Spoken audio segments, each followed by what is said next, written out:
Hi hello welcome back to my channel. എന്തൊക്കെയുണ്ട് വിശേഷം? എല്ലാവരും സുഖമായിരിക്കല്ലേ? ഇന്ന് നല്ല അടിപൊളി റെസിപ്പി ആയിട്ടാണ് വന്നിട്ടുള്ളത്. ഇങ്ങനെ വീട്ടിൽ വെറുതെ ഇരിക്കുന്ന സമയത്ത് ഒന്ന് പായസം കഴിക്കാൻ ഒരു പൂതി വന്നപ്പോൾ നമുക്ക് പണ്ട് സ്കൂളിലൊക്കെ എന്ത് പരിപാടി ഉണ്ടെങ്കിലും കിട്ടിയിരുന്ന ഒരു ശർക്കരയും അരിയൊക്കെ വെച്ചിട്ടുള്ള ഒരു പായസം കിട്ടാറുണ്ടായിരുന്നു.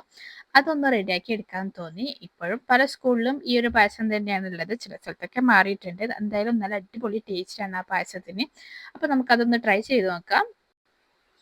അപ്പോൾ നമുക്ക് പായസം റെഡിയാക്കാനായിട്ട് ഞാൻ ആദ്യം ഇവിടെ ഒരു ബൗളിലോട്ട് 2 കപ്പ് പച്ചരി ചേർത്ത് കൊടുക്കുന്നുണ്ട്. ഈ 2 കപ്പ് പച്ചരി വെച്ച് തന്നെ നമുക്ക് അത്യാവശ്യം നല്ല ക്വാണ്ടിറ്റിയിൽ ഈ ഒരു പായസം റെഡിയാക്കി എടുക്കാൻ പറ്റും. അപ്പോൾ അങ്ങനെ 2 കപ്പ് പച്ചരി എടുത്തിട്ടുണ്ട്. ഇനി ഇതിലോട്ട് കുറച്ച് വെള്ളം ഒഴിച്ചിട്ട് നമുക്കിത് നന്നായിട്ടൊന്ന് കഴുകിയെടുക്കാം. ആവശ്യത്തിന് വെള്ളം ഒഴിച്ചിട്ട് നമുക്കിത് 2-3 തവണ ഒന്ന് നന്നായിട്ട് കഴുകിയെടുക്കാം.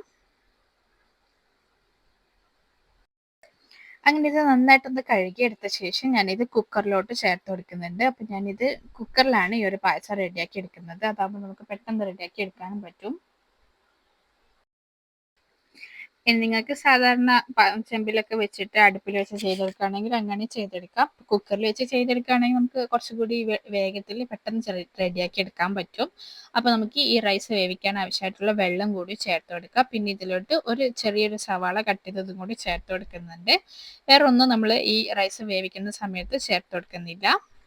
ഒരു ചെറിയ സവാള, അത്യാവശ്യം വലിയ സവാള ആണെങ്കിൽ അതിൻ്റെ പകുതി ചേർത്ത് കൊടുത്താൽ മതി. ഇനി നമുക്കിതൊന്ന് അടച്ചു വെച്ച് ഫ്ലെയിം ഓൺ ചെയ്തിട്ട് ഇത് നന്നായിട്ടൊന്ന് കുക്ക് ചെയ്തെടുക്കണം. ഇത് പായസത്തിനായതുകൊണ്ട് തന്നെ നന്നായിട്ട് വെന്ത് കിട്ടും വേണം. ഇപ്പം ഞാൻ എടുത്തിട്ടുള്ള പച്ചരി ഒരു 6 വിസിലൊക്കെ അടിച്ചിട്ടാണ് ഞാനിത് വേവിച്ചെടുത്തിട്ടുള്ളത്. അപ്പോൾ പച്ചരിക്ക് അനുസരിച്ചും ഇവിടെ കുക്കറിനനുസരിച്ചൊക്കെ വിസിൽ അങ്ങോട്ടും ഇങ്ങോട്ടൊക്കെ മാറ്റം ഉണ്ടാവും. ഞാനിവിടെ എന്തായാലും 6 വിസിലാണ് ഇതൊന്ന് വേവിച്ചെടുത്തിട്ടുള്ളത്. നന്നായിട്ട് വെന്ത് ഉടഞ്ഞ് വരുന്ന ആ ഒരു രീതിക്ക് തന്നെ നമുക്കിത് വേവിച്ചെടുക്കുകയും വേണം. അപ്പോൾ ഈ റൈസ് ഒന്ന് വെന്ത് വരുന്ന സമയത്ത് തന്നെ നമുക്ക് ഇതിലോട്ട് മധുരത്തിനായിട്ടുള്ള ശർക്കര ഒന്ന് മെൽറ്റ് ചെയ്തെടുക്കണം. അപ്പോൾ ഞാനിവിടെ 1 കിലോ ശർക്കര എടുത്തിട്ടുണ്ട്. ഇനി അതിനെ നമുക്ക് ഒരു പാത്രത്തിലോട്ട് ഇട്ട് കൊടുക്കാം.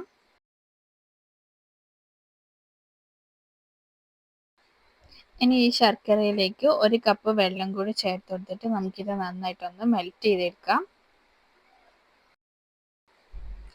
അങ്ങനെ ഇതാ നമ്മുടെ ശർക്കര നന്നായിട്ട് മെൽറ്റായി വന്നിട്ടുണ്ട്. ഇനി നമുക്കിത് ഫ്ലെയിം ഓഫ് ചെയ്തിട്ട് ഒന്ന് മാറ്റി വെക്കാം.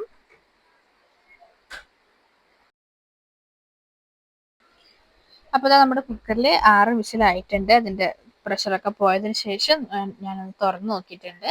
അപ്പോൾ നമ്മുടെ റൈസ് അത്യാവശ്യം നന്നായിട്ട് വെന്തിട്ടുണ്ട്. നമ്മൾ ഒഴിച്ചിട്ടുള്ള വെള്ളമൊക്കെ വറ്റി നല്ല കറക്റ്റ് ആയിട്ടുണ്ട്.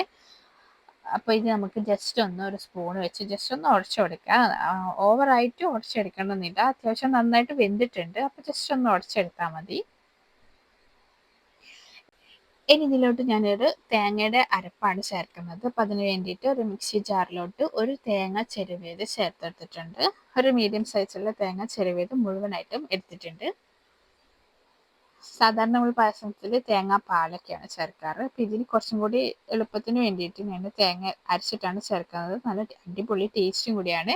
അപ്പോൾ ഈ തേങ്ങയിലേക്ക് നമുക്ക് 1 കപ്പ് വെള്ളം കൂടി ചേർത്ത് കൊടുക്കാം. കൂടി തന്നെ 1 ടീസ്പൂൺ ചെറിയ ജീരകം, പിന്നെ നല്ലൊരു ഫ്ലേവറിനും നല്ലൊരു സ്മെല്ലിനൊക്കെ വേണ്ടിയിട്ട് ഒരു 5-6 ഏലക്കായും കൂടി ചേർത്ത് കൊടുക്കാം. എന്നിട്ട് ഇത് നമുക്ക് നല്ല പേസ്റ്റ് ആക്കിയിട്ട് അരച്ചെടുക്കണം. ഒട്ടും തരിതരിപ്പില്ലാതെ നല്ല പേസ്റ്റ് ആക്കിയിട്ട് തന്നെ അരച്ചെടുക്കാം. അധികം വെള്ളം ചേർക്കാതെ അരച്ചെടുക്കാം. അപ്പം നല്ല സ്മൂത്ത് ആയിട്ട് കിട്ടും. അങ്ങനെ തേങ്ങ ഞാൻ നന്നായിട്ട് അരച്ചെടുത്തിട്ടുണ്ട്. ഈ ഒരു രീതിക്കാണ് ഞാൻ തേങ്ങ അരച്ചെടുത്തിട്ടുള്ളത്. ഇനി നമുക്കിത് നമ്മൾ വേവിച്ച് വെച്ചിട്ടുള്ള റൈസിലോട്ട് ചേർത്ത് കൊടുക്കണം. അങ്ങനെ ഈ തേങ്ങയുടെ അരപ്പ് മുഴുവനായിട്ടും ഈ ഒരു റൈസിലോട്ട് ചേർത്ത് കൊടുത്തിട്ടുണ്ട്. എന്നിട്ടിത് മിക്സിയുടെ ജാറിൽ ജസ്റ്റ് ഒന്ന് കഴുകിയിട്ട് കുറച്ച് വെള്ളം കൂടി ചേർത്ത് കൊടുക്കുന്നുണ്ട്. അപ്പോൾ ഈ നമ്മുടെ റൈസിൽ ഇപ്പോൾ ഒട്ടും വെള്ളമില്ല. അപ്പോൾ നമുക്ക് ശർക്കര മെൽറ്റ് ആക്കിയതും കൂടി ചേർത്തിട്ട് നമുക്ക് ഇതിലോട്ട് വെള്ളം ചേർത്ത് കൊടുക്കാം. ചൂടുവെള്ളമാണ് ചേർത്ത് കൊടുക്കുന്നത്. അപ്പോൾ ഈ തേങ്ങയുടെ അരപ്പ് കൂടി ചേർത്തിട്ട് ഈ റൈസും ഈ തേങ്ങയുടെ അരപ്പും ഒക്കെ നന്നായിട്ടൊന്ന് മിക്സാക്കി നന്നായിട്ടൊന്ന് യോജിപ്പിച്ചെടുക്കാം.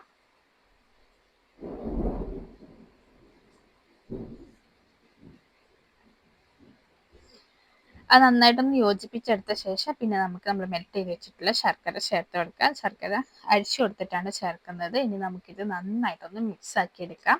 നന്നായിട്ട് മിക്സ് ആക്കിയിട്ട് ശർക്കര പാനി എല്ലായിടത്തും ഒന്ന് എത്തിയതിന് ശേഷം പിന്നെ നമുക്ക് ഇതിൽ കുറച്ചുകൂടി ലൂസായിട്ട് വേണമെന്ന് തോന്നുകയാണെങ്കിൽ കുറച്ച് ചൂടുവെള്ളം ചേർത്ത് കൊടുക്കാം. ചൂടുള്ള വെള്ളം തന്നെ ചേർത്ത് കൊടുക്കാം.